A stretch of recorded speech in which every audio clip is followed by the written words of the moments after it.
दोस्तों, मैं doctor Mohan Kalra, south Delhi से एक फिजिशियन। मैं मैक्स पंचशील पार्क में रेगुलर विजिटिंग सीनियर कंसल्टेंट हूँ। आजकल टेली कंसल्टेशन से अपने पेशेंट्स को सलाह दे रहा हूँ। आज का टॉपिक है कोविड एरा में लाइफस्टाइल में चेंजेस। हमारे लाइफस्टाइल में क्या क्या चेंजेस हुए हैं कोविड के आने से, ये सभी जानते हैं। ना पहले जैसी भाग दौड़ है, ना पहले जैसी चहल पहल है। स्कूल, सिनेमा ये सब बंद हैं। ऑफिसेज भी आधे अधूरे अब खुले हैं, पहले वो भी बंद थे। बसों में सीमित सवारियां बैठती हैं। ओला उबर में भी सीमित सवारियों से जीवन फिर से पटड़ी पे आना शुरू हुआ है। तो ऐसे में अधिकतर लोग घर से काम कर रहे हैं। अब घर से काम करने से क्या नया हो गया? नया ये हो गया कि हम पहले जो तैयार होते थे, भाग भाग के बस मेट्रो पकड़ते थे, ऑफिस में जाते थे। ऑफिस में भी एक सीढ़ी चढ़ के, दो सीढ़ी चढ़ के इधर उधर भाग दौड़ करते थे। काफ़ी कुछ हमारी कैलोरीज उसमें खर्च होती थी, हमारी एनर्जी खर्च होती थी, वक्त भी खर्च होता था। और इधर वो खर्चा कम और खाने का साधन हरदम तैयार है। किचन पड़ोस में है, आप जब चाहें कोई भी चीज़ का ऑर्डर कर दें या खुद जाके उठा लें। तो उधर से खर्चा कम हो गया, इधर से कैलोरीज की आमदनी ज़्यादा हो गई। कैलोरीज, हम एनर्जी का जो एक करेंसी है उसको कैलोरी बोलते हैं। तो कैलोरीज का ज़्यादा आना, कम खर्च होना, इसका क्या बैलेंस हुआ? कैलोरीज जमा हो गई। मैं एक छोटा सा एग्जांपल देना चाहूँगा। यूँ तो आमदनी सबको अच्छी लगती है, सब चाहते हैं हमारी आमदनी खूब हो। लेकिन अगर आमदनी बहुत ज़्यादा हो जाए, इतनी ज़्यादा कि आप खर्च ही नहीं कर सकते, और वो भी आराम से, बिना मेहनत के, तो क्या होगा? आपने आमदनी कर ली, खर्च किया नहीं, तो पैसा ज़्यादा बच गया, जमा हो गया। और वो जमा पैसा अक्सर आप बैंक में भी नहीं रखते, क्योंकि उसका हिसाब देना पड़ता है। तो अब ये जमा पैसा एक तरह से काला धन आपको छुपाना पड़ता है। आप छुपाते हैं, सुना होगा कईयों ने, किसी के बिस्तर में बहुत सारे पैसे मिले, किसी के घर में बोरियों में पैसे मिले। तो ऐसे ऐसी जगह पे छुपाना पड़ता है। यही हमारे शरीर में होता है। जब कैलोरीज बहुत ज़्यादा हम ले लेते हैं, खर्च करते नहीं हैं, वो बची हुई कैलोरीज फैट के रूप में, चर्बी के रूप में हम जमा कर लेते हैं। वो जमा कहाँ होंगी? पेट में, तोंद में, मुंह पे, गालों में, या बटक्स में, और शरीर में जाने कहाँ कहाँ। और हम कमर से कमरा बना लेते हैं, अपना फिगर बिल्कुल ख़राब कर लेते हैं। तो ये एक पहला स्टेप है हमारा हेल्थ से अनहेल्दी की तरफ जाने का। ज़्यादा खाना, कम खर्च करना, ये दोनों ही इम्पोर्टेंट हैं। और जैसे ज़्यादा ब्लैक मनी वालों को चोर उचक्कों का भी डर रहता है। और हेल्थ के चोर उचक्के क्या हैं? Sugar, BP, stress. तो ये सारी चीज़ें अपने आप ही आ जाती हैं जब हमें ओबेसिटी हो जाती है, हम ओबीज हो जाते हैं। और दूसरा डर लगता है हर ब्लैक मनी वाले को इनकम टैक्स की रेड का। तो हेल्थ में ये जो रेड है ओबेसिटी की, इसकी रेड पड़ती है हार्ट अटैक से, स्ट्रोक से। तो ये मैंने एग्जांपल दिया है आपको कि ब्लैक मनी सभी के लिए एक चिंता का सबब होती है, एक टेंशन का सबब होती है। ऐसे ही ओबेसिटी हमारे लिए ऐसी कोई भी बीमारी नहीं है जो ओबेसिटी से डायरेक्टली या इनडायरेक्टली रिलेटेड ना हो। Sugar, BP, heart problem, even cancer, और आजकल का जो लेटेस्ट कोविड, ओबीज लोगों को कोविड भी ज़्यादा होता है क्योंकि उनकी इम्यूनिटी कम हो चुकी होती है। एक मुद्दा और है शुगर का। जो लोग घर पे रहें, ज़्यादा खाएं, कम एक्सरसाइज करें, वेट बढ़ा लें, तो उनका शुगर लेवल अपने आप ही बढ़ना शुरू हो जाता है। एक तो इंटेक ज़्यादा हो जाती है, दूसरा इंसुलिन रेजिस्टेंस शुरू हो जाता है। इंसुलिन रेजिस्टेंस से फिर हमारे आने वाले समय में डायबिटिक होने के चांसेस बढ़ जाते हैं। पहली स्टेज, नेक्स्ट स्टेज आएगी प्री डायबिटिक, उसके बाद डायबिटिक। इन सब को बचाया जा सकता है। जो जो चीज़ हम गलत कर रहे हैं, अगर हम उसको सुधार कर लें तो हम बिल्कुल ठीक भी हो सकते हैं। तो लाइफस्टाइल का नाम आपने सुना होगा अक्सर। लाइफस्टाइल मैनेजमेंट क्या होती है? लाइफस्टाइल मैनेजमेंट जीवन शैली जिसमें खाना के साथ खाना पीना, एक्सरसाइज, दो मुद्दे और हैं, स्मोकिंग एंड स्ट्रेस। ये इन सब को मिला के लाइफस्टाइल बोलते हैं हम। तो जहाँ जहाँ हम अपने नॉर्मल से हट गए हैं उसको हमने वापस नॉर्मल पे लाना है। जैसे कि अगर हमने एक्सरसाइज नहीं की थी तो हमें एक्सरसाइज करनी है। डाइट में जो बदपरहेजियाँ की थी उसको ठीक करना है। स्ट्रेस को मैनेज करना है। और स्मोकिंग तो कहने की बात ही नहीं है, बिल्कुल नहीं करना है, इवन पैसिव भी नहीं करना है। पहला मुद्दा मैं एक्सरसाइज पे ज़रा आपके साथ अपने विचार प्रकट करना चाहता हूँ। एक्सरसाइज में क्या होता है? एक्सरसाइज में हम अपनी कैलोरीज को बर्न करते हैं। कितनी एक्सरसाइज ज़रूरी है? मिनिमम, मैं जो कह रहा हूँ मिनिमम मीन्स इससे कम में काम नहीं चलेगा। इससे ज़्यादा जितना मर्जी आप करो, जितनी आपकी कैपेसिटी है आप धीरे धीरे बढ़ा सकते हैं। 150 मिनट्स पर वीक, यानी कि हर दिन 30 मिनट मॉडरेट एरोबिक एक्सरसाइज 5 दिन के लिए हफ्ते में, और बाकी के 2 दिन छुट्टी नहीं होनी चाहिए, उस दिन इससे ज़्यादा होनी चाहिए। उसको बोलते हैं रिगरस एक्सरसाइज। 5 दिन मॉडरेट और 2 दिन रिगरस एक्सरसाइज। 5 दिन वाली 30 मिनट डेली। ऐसा नहीं है कि आप 150 मिनट एक ही दिन में कर दो फिर कहो कि अब मेरी छुट्टी, उससे कोई ज़्यादा फ़ायदा नहीं होगा। It has to be regular, sustained. Regular करने से ज़्यादा फ़ायदा होता है। और एक और मुद्दा है, मैं एरोबिक और अनएरोबिक एक्सरसाइज के बारे में भी आपको बता दूं। एरोबिक एक्सरसाइज होती हैं जो एयर की प्रेजेंस में, यानी कि ऑक्सीजन की प्रेजेंस में मेटाबॉलिज्म हो रही होती है। ये तब तक होती है जब तक हमारी हार्ट रेट 65% से ज़्यादा नहीं बढ़ती। जब आप एक्सरसाइज करेंगे तो हार्ट रेट बढ़ेगी। आम आदमी की 80 से शुरू होती है, 70-80। उसका 65% जब बढ़ जाएगी, वहाँ तक आपको एनर्जी मिल रही है आपके ग्लूकोज से, जो एयर की प्रेजेंस में मेटाबलाइज होता है और बड़ा स्मूथ सब चलता रहता है। लेकिन अगर हम एक्सरसाइज का लेवल बढ़ा देते हैं, मान लो आप पहले साइकिल चला रहे थे less than 10 miles per hour, अब आपने उसको बढ़ा दिया, या आपने इंक्लाइंड प्लेन पे साइकिल चला रहे हैं, या आप टेनिस खेल रहे हैं, या आप रनिंग कर रहे हैं, स्प्रिंट रनिंग जिसको बोलते हैं, तो ऐसे में आपको बहुत ज़्यादा हार्ट रेट बढ़ जाती है। हार्ट रेट बढ़ जाती है 65% से ज़्यादा, तब हमें ग्लूकोज से जो कैलोरीज मिल रही थी वो काफ़ी नहीं है। हमें अपनी रिज़र्व में से जो ग्लाइकोजन है, जो लिवर में और मसल्स में जमा होता है, उसको खर्च करना पड़ता है। जैसे हमारे घर में बहुत ज़्यादा कोई खर्चा आ जाए तो हम क्या करते हैं? एफडी तुड़वा लेते हैं। तो ये एफडी ही है जिसको हमने तुड़वा लिया। अब इस एफडी के तुड़वाने में ग्लाइकोजन को जब मेटाबोलाइज करते हैं तो इसमें बिना ऑक्सीजन के मेटाबॉलिज्म हो रही होती है, उसको अनएरोबिक मेटाबॉलिज्म बोलते हैं। और उससे फिर लैक्टिक एसिड बनता है जो एक टॉक्सिन है, पॉइजन है। इसकी वजह से ही आपको दर्दें होती हैं। आपने महसूस किया होगा, आप बहुत ज़्यादा रन कर लो, एक्सरसाइज ज़्यादा कर लो तो शरीर में बहुत अजीब सी फीलिंग होती है, बदन टूटता है, दर्दें होती हैं। ये सब लैक्टिक एसिड की वजह से हो रहा होता है। इसलिए जिम में ट्रेनर्स जो हैं आपको एक्सरसाइज के बाद कुछ और स्ट्रेचिंग करवाते हैं जिससे लैक्टिक एसिड ड्रेन आउट हो जाए।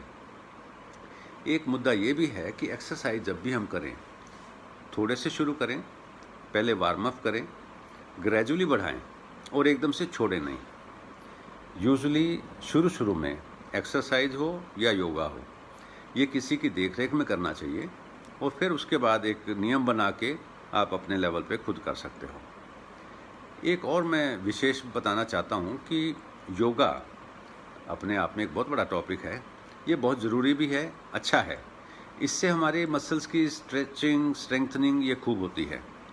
तो एक्सरसाइज में एरोबिक एक्सरसाइज, अनएरोबिक एक्सरसाइज, इनका एक मिक्सचर हो साथ में योगा हो, साथ में मसल के लिए स्ट्रेंथनिंग के लिए कुछ वेट ट्रेनिंग हो। इनसे एक बैलेंस बनता है जो हमारी सारी चीज़ों का ध्यान रखता है। उसमें मसल्स का, फैट का, सब चीज़ का अच्छा असर आएगा। एक आपने सुना होगा ब्रीदिंग एक्सरसाइज, उसको भी मैं ज़रूर कहना चाहूँगा कि ब्रीदिंग एक्सरसाइज एक ऐसी एक्सरसाइज है जो सिवाय मुर्दे के सब कर सकते हैं। छोटा बड़ा बीमार कोई भी हो, ये तो कर सकते हैं। और एक्सरसाइज ये सीख लेनी चाहिए। आप योगा टीचर से भी सीख सकते हैं। कुछ एक नाम हैं जो स्पेशल दिए जाते हैं, जैसे अनुलोम विलोम, कपालभाति, भ्रामरी, उज्जयी, ये सब। और मैं जो सरल भाषा में आपको बताऊं तो आप एक बड़ा गुब्बारा खरीद लो, जो बर्थडे के टाइम पे बच्चों को हम खुश करते हैं फुला के, तो आप उसको फुलाओ।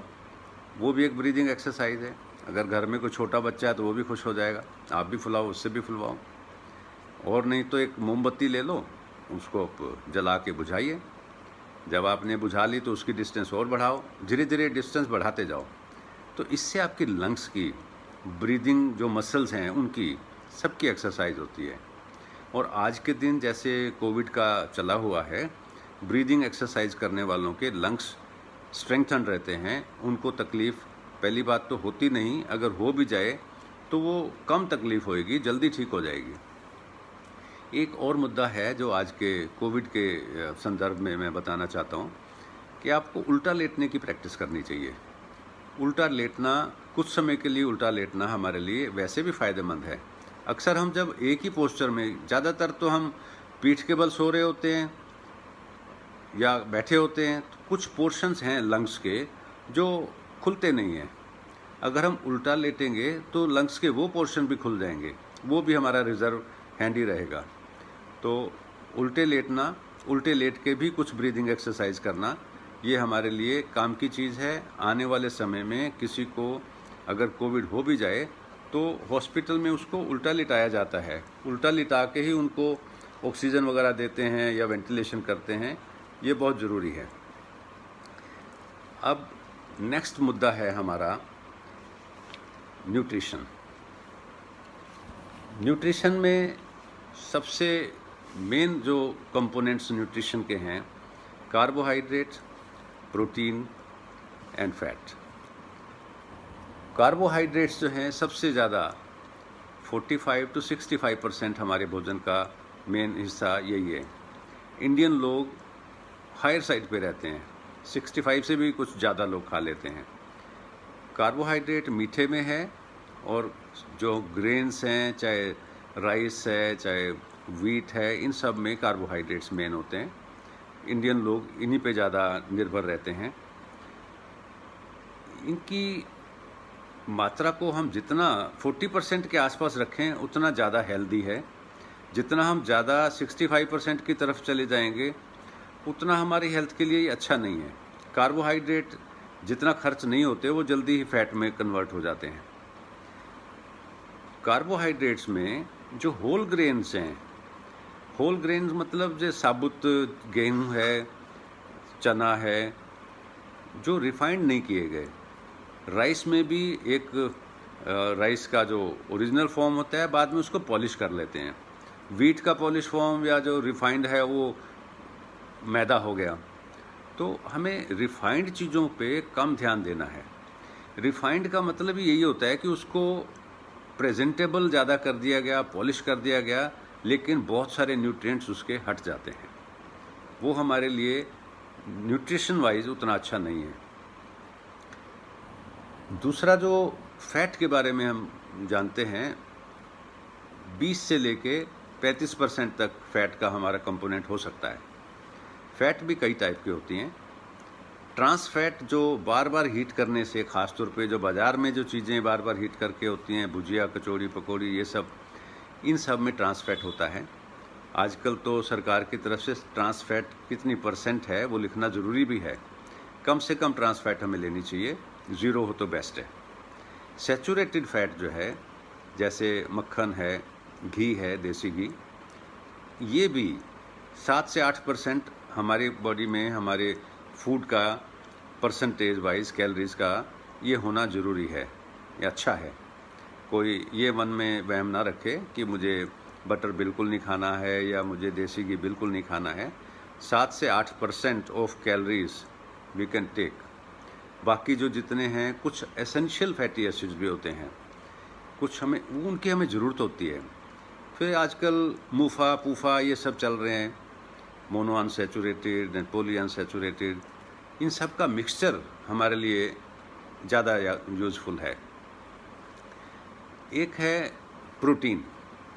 प्रोटीन के बारे में मैं परसेंटेज की बात ना करके पर किलोग्राम बॉडी वेट बात करूँगा, वो ज़्यादा जायज़ भी है। एवरेज आदमी को 1 ग्राम पर kilogram body weight protein daily खाना चाहिए।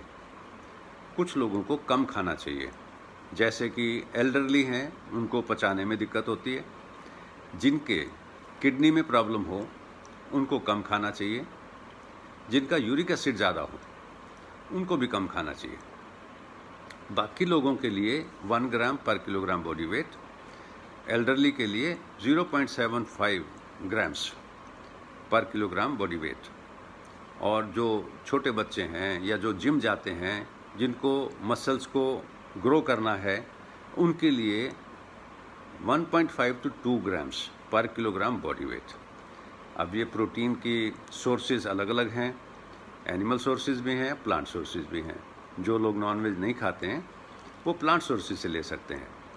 और ये जो हम स्प्राउट वगैरह कर लेते हैं, उनसे एक और एडिशनल बेनिफिट मिलता है। कई वाइटमिन्स भी हमें एडिशनली मिलते हैं, बहुत सारी चीज़ें और आ जाती हैं जो स्प्राउट्स में प्रोटीन के अलावा हमें मिल जाती हैं। अभी हमने बात की थी कार्बोहाइड्रेट, फैट, प्रोटीन, इसके साथ पानी, खाना पीना जो बोलते हैं ना, पानी तो जीवन का आधार है, बिना पानी के हम नहीं रह सकते। कितना पानी पीना चाहिए? अगर कोई ऐसे रफ बताना है तो 8 गिलास कम से कम, उससे ज़्यादा आपकी आवश्यकता अनुसार। कईयों को पानी की रुकावट होती है, कम देने की हमारी हिदायत होती है, जैसे कि किसी को हार्ट फेल है, किसी की किडनी कम काम कर रही है, किसी में पहले से ही वाटर रिटेंशन हो रहा है, तो उनको हमें वाटर रिस्ट्रिक्टेड वॉल्यूम देना पड़ता है। अदरवाइज़ आम आदमी के लिए 8 गिलास यूजुअली, और 12 भी हो सकता है अगर गर्मी है, पसीना आ रहा है, जो वर्कआउट करता है। पानी पीने का, ज़्यादा पीने का कोई ऐसा नियम नहीं है कि इससे ज़्यादा हम नहीं पी सकते। एक मोटे तौर से अगर मैं कहूँ तो आप अपना यूरिन का कलर नोट कर लो। अगर वो क्लियर है, मीन्स कि आपको पानी की कमी नहीं है। अगर वो जस्ट पेल येलो है, just pale yellow, that is ideal. ज़्यादा डार्क है और आप कोई विटामिन्स नहीं खा रहे, बी कॉम्प्लेक्स वगैरह में येलो हो जाता है। कुछ और दवाइयाँ हैं जो कलर कर देती हैं। अगर दवाइयाँ नहीं खा रहे और हाई कलर्ड यूरिन आ रहा है, इसका सीधा सा मतलब है कि आप पानी कम पी रहे हो, आपको पानी की मात्रा बढ़ानी है। वैसे तो हमें प्यास लग जाती है जब हमें पानी की कमी होने लगती है, उससे भी हम आइडिया ले सकते हैं कि अभी हमें कितना और पानी पीना चाहिए। कुछ रिकमेंडेशंस हैं अथॉरिटीज़ की कि अदर देन दिस, ये जो अभी हमने जिक्र किया है, कार्बोहाइड्रेट, फैट और प्रोटीन्स और पानी, कुछ हैं जो माइक्रोन्यूट्रिएंट्स हैं। माइक्रोन्यूट्रिएंट्स उनको इसलिए कहते हैं कि थोड़ी सी मात्रा में चाहिए होता है, कि हमें वो खाने के साथ वैसे भी आ गए होते हैं, हमें सिर्फ सिलेक्शन करनी होती है। हमें एक जैसा खाना कभी भी नहीं खाना चाहिए, खाने का टाइप भी बदलते रहना चाहिए ताकि हमारा दिल भी लगा रहे। एक जैसा खाना खाएंगे तो बोर हो जाएंगे। खाने का पैटर्न अलग अलग होना चाहिए। कब खाना ज़्यादा खाना चाहिए, इसके बारे में थोड़ा सा विस्तार से बात करते हैं। हमें कब खाना चाहिए? कब खाना चाहिए? ब्रेकफास्ट, लंच, डिनर, ये तो 3 यूजुअल क्वालिफाइड टाइम्स हैं जब हमें खाना खाना चाहिए। कुछ लोग, हर व्यक्ति का पहले तो हमें ये देखना चाहिए कि उसकी रिक्वायरमेंट क्या है, उसकी अवेलेबिलिटी क्या है, उसके टेस्ट क्या हैं, उसके कल्चर्स क्या हैं। हम किसी को कह दें जी पास्ता खा लेना, उसने सुना भी नहीं हो, उसका क्या फ़ायदा? उस व्यक्ति के अवेलेबिलिटी, टेस्ट और उसका कल्चर, उसको ध्यान में रखते हुए, और उसको कोई बीमारी तो नहीं है, उसका टारगेट क्या है, वो वेट गेन करना चाहता है या लूज करना चाहता है। आम आदमी को लगभग 1000 से 1200 कैलोरीज, ये तो ज़िंदा रहने के लिए चाहिए, जिसके लिए हमें कोई नापना नहीं पड़ता, क्योंकि हमारा हार्ट तो बीट कर ही रहा है, लंग्स हमारे काम कर रहे हैं, ब्रेन काम कर रहा है, लिवर काम कर रहा है, किडनी काम कर रहा है, गट काम कर रहा है। इन सब को मेंटेन करने के लिए एक बेसिक मेटाबॉलिक रिक्वायरमेंट होती है कैलोरीज की, लगभग 20 से 25 पर किलोग्राम बॉडी वेट की लगाओ, ये तो हमें चाहिए। अब इसके ऊपर उसकी एक्टिविटीज़ कितनी है, कितना वो काम करता है, कितना वो एक्सरसाइज करता है, और क्या हमारा टारगेट है। अगर हमने टारगेट रखा है वेट कम करने का, तो हमें नेगेटिव बैलेंस में जाना पड़ेगा, तभी हमारा वेट कम होगा। सपोज करो किसी की हमने 1200 कैलोरीज तो रिक्वायरमेंट है बेसिक, अब ऊपर से उसके काम का पैटर्न ऐसा है कि लगभग उसको 1000 कैलोरीज की और खर्चा करना पड़ता है एज पर हिज रूटीन भाग दौड़ में। अब उस 2200 कैलोरीज में से हम जितना कम करेंगे उतना उसका वेट लूज होगा। वेट लॉस के लिए हमें हमेशा एक प्लान बनाना चाहिए, थोड़ा थोड़ा करके हमें घटाना है, एकदम से वेट घटाना ठीक नहीं है। एक इन जनरल टारगेट कोई मेरे से पूछे तो मैं कहूँगा कि आप 300 कैलोरीज अपनी डाइट में से कम कर लो, 300 कैलोरीज आप एडिशनली खर्च कर लो, तो आपने 600 कैलोरीज का नेगेटिव बैलेंस बना लिया, जो आपके स्टेटस क्वो में से कम होता जाएगा। अब 600 कैलोरीज अगर हम रोज़ अपने बॉडी में से एक्स्ट्रा खर्च कर रहे हैं, दैट मीन्स कि एक महीने में कितना हो गया, 18,000। 18,000 का मतलब आपका 2 किलो वज़न एक महीने में इससे कम हो सकता है, अगर आपने 300 कैलोरीज को कम खाया, 300 कैलोरीज को बर्न कर दिया। इतना काफ़ी है 2 किलो वज़न हर महीना घटाने के लिए, और इससे ज़्यादा मैं नहीं समझता कि हमें घटाना चाहिए। This is the best. किसी को और स्लो जाना है तो उसका स्लो कर सकते हैं। अब कैलोरीज खर्च कितनी करनी है, आजकल तो ऐप्स भी आ गई हैं, आप देख सकते हो आपने क्या क्या एक्टिविटीज़ करी, कितनी कैलोरीज आपने खर्च करी। ये तो एक मुद्दा था खाने का, कैलोरीज का खर्च करने का। दूसरा मुद्दा है कि आपको क्या नहीं खाना चाहिए, क्या खाना चाहिए। कुछ एक खाने ऐसे होते हैं जो मिक्स नहीं करने चाहिए, कुछ एक खाने ऐसे होते हैं जो स्पेशल टाइम पे खाने चाहिए, ख़ास तौर पे फ्रूट्स।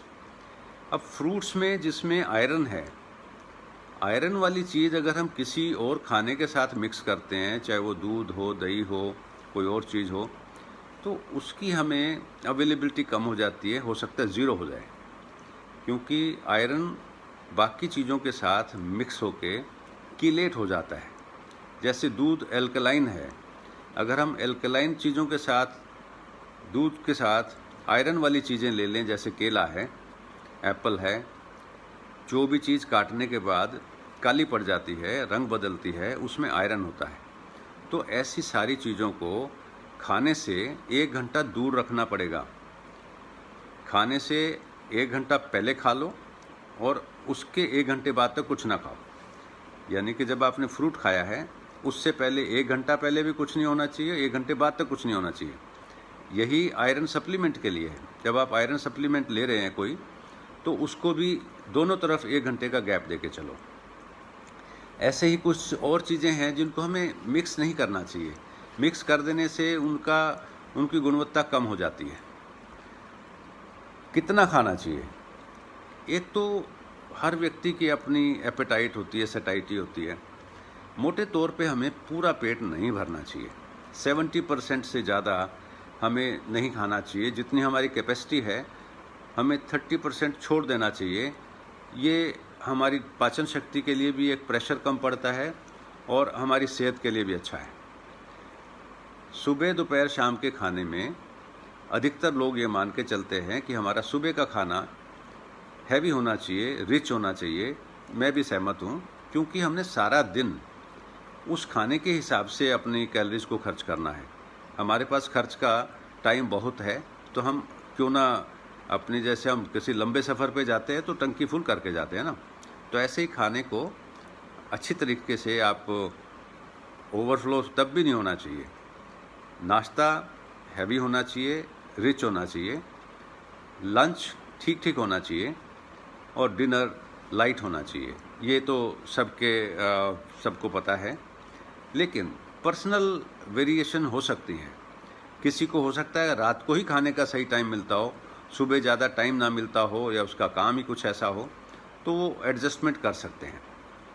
ब्रेकफास्ट को मैं एक और नया रूप देना चाहता हूँ। आप 2 ब्रेकफास्ट करो। पहला ब्रेकफास्ट करो फ्रूट्स, वेजिटेबल्स, जूस, ये सब आप 1 घंटा पहले करो। फिर 1 घंटे के बाद आप जो रूटीन नाश्ता करते हो, तो आपके 2 नाश्ते हो गए ना। तो 2 नाश्ते मतलब एक तो नाश्ता रिच भी हो गया, आपको प्रोटीन भी ज़्यादातर सुबह खा लेना चाहिए, क्योंकि अगर रात को प्रोटीन खाएंगे तो उसको पचाने के लिए देर तक वो पेट में रहता है। और एक और भी काम की चीज़ है कि सोने से कम 2 घंटे पहले डिनर होना चाहिए, डिनर लाइट होना चाहिए। अब लगे हाथ हम बात कर लें ड्रिंक्स की। ड्रिंक्स के बारे में तो एक बहुत बड़ा लेक्चर हो सकता है। मोटे तौर पे जो लोग ड्रिंक नहीं करते वो अच्छे हैं। अच्छे इन द सेंस कि उनको आदत नहीं पड़ेगी और काफ़ी हद तक उनका खर्चा भी बच जाएगा। और ड्राइविंग के साथ तो आपको पता ही है ड्रिंक का कोई लेना देना नहीं है, नहीं होना चाहिए। फिर भी ड्रिंक तो एक शान भी माना जा सकता है, एक कुछ लोगों को बहुत उसमें आनंद भी आता है, मुझे भी आता है। पॉइंट ये है कि एक मात्रा तय कर लेनी चाहिए साइंटिफिकली। एक यूनिट, अब ये यूनिट भी अलग अलग देशों में अलग अलग अमाउंट के हैं। एक यूनिट हो सकता है 8 ग्राम से 10 ग्राम, कहीं पे 8 ग्राम कहीं पे 10 ग्राम अल्कोहल। आमतौर पे हम अल्कोहल को ग्राम्स में नहीं नापते, तो वॉल्यूम में अगर हम नापते हैं तो ये जो ड्रिंक्स मिलती हैं हमें 40% वाली वॉल्यूम बाई वॉल्यूम, उसका 25 से 30 ml, जिसको स्मॉल ड्रिंक बोलते हैं, 1 drink daily is very good. मैं कोई एज ए डॉक्टर रिकमेंड तो नहीं कर सकता, लेकिन इट्स साइंटिफिकली गुड। अगर आप 2 ड्रिंक लेते हो 25-25 ml वाले, इट्स नॉट बैड। और उसके बाद it's all bad depending upon the dose. और ज़्यादा लेने से और बहुत सारी चीज़ों की कमी आ सकती है। Alcohol is in general it's kind of poison if taken beyond a level. और इसको भी हमें स्पेरिंगली लें, मौके पे लें तो अच्छा है, और या फिर इतना कम लें कि वो दवा के रूप में हो। दवा दारू एक साथ कह देते हैं ना, तो थोड़ी मात्रा में दारू दवा है, तो उसके हिसाब से उसको डाइल्यूट करके लेना चाहिए, ड्यूरेशन का भी ध्यान रखते हुए और डाइट का ध्यान रखते हुए। कुछ लोग नीट पी लेते हैं, कुछ लोग जल्दी जल्दी में पी लेते हैं, कुछ लोग उसके साथ कुछ खाते ही नहीं हैं। इन सब के हमें आगे जाके साइड इफ़ेक्ट हो सकते हैं। अब हम बात करते हैं माइक्रो न्यूट्रिएंट्स की। कुछ माइक्रो न्यूट्रिएंट्स हैं जो हमारे शरीर में बहुत काम के हैं, जिनमें से एक है जिंक। जिंक आजकल बहुत पॉपुलर हो रहा है क्योंकि ये इम्यूनिटी से डायरेक्टली रिलेटेड है। कोविड के लिए भी इसके लिए ज़्यादा प्रचार हो रहा है। नेचुरल सोर्सेज होते हैं इसके होल ग्रेन्स और सीड्स। इसके अलावा मीट, टर्की, इन सब में होता है। तो बीज जो होते हैं, सीड्स, उनमें जिंक काफ़ी होता है। विटामिन सी, ये भी हमारी इम्यूनिटी के लिए बहुत अच्छा है। ये हमें फ्रूट से, ग्रेप से और आंवला से, इन सब से मिलता है। जो खट्टे होते हैं स्वाद में, उन सब से मिलता है। फोलिक एसिड जो हरी सब्जियों में मिलता है, ब्रोकली में मिलता है, इन सब को हमें लेना चाहिए। विटामिन डी सभी जानते हैं, सनशाइन विटामिन बोलते हैं। इसका इम्यूनिटी का बहुत ज़्यादा ताल्लुक़ है। जिनमें विटामिन डी कम होता है, इम्यूनिटी कम होती है। और यहाँ तक कि प्रिवेंशन ऑफ कोविड के लिए विटामिन डी को बहुत बड़ा स्थान दिया गया है। Sunshine is the source. बाकी फूड्स में ये सप्लीमेंट के रूप में डाल दिया जाता है बहुत सारी चीज़ों में। नेचुरल सोर्स में जो सी फूड है उसमें भी हो सकता है। और आजकल तो प्रिपरेशंस बहुत मिलती हैं इसकी, लिक्विड भी मिलते हैं, कैप्सूल और स्प्रेज भी आ गए हैं। विटामिन ई, ये भी एक एंटीऑक्सीडेंट का काम करता है। आलमंड्स में है, एवोकाडो में है, मैंगो में भी है, फ्रूट्स में है। सेलेनियम, सेलेनियम होल ग्रेन्स में पाया जाता है। ये भी आजकल काफ़ी पॉपुलर हो रहा है इम्यूनिटी के लिए। तो हमें इन सब पे ध्यान देते हुए अपनी डाइट को मॉडरेट रखना है, ना कम ना ज़्यादा। अपनी एक्सरसाइज को रेगुलर रखना है, कम से कम 150 मिनट्स पर वीक प्लस 2 दिन 75 मिनट्स की रिगरस एक्सरसाइज, स्ट्रेचिंग एक्सरसाइजेस, और खाने के अंदर balance diet with micronutrients, fruits, vegetables, plenty of water. इन सब के साथ एक जो बहुत ज़रूरी है, पॉजिटिव थिंकिंग। कभी हमें भयभीत नहीं होना चाहिए कि हमें ये हो जाएगा, हमें वो हो जाएगा। ईश्वर करेगा। अगर हम अपने सही रास्ते पे चलेंगे तो मंजिल हमें मिलेगी, सेहत बनी रहेगी। Thank you.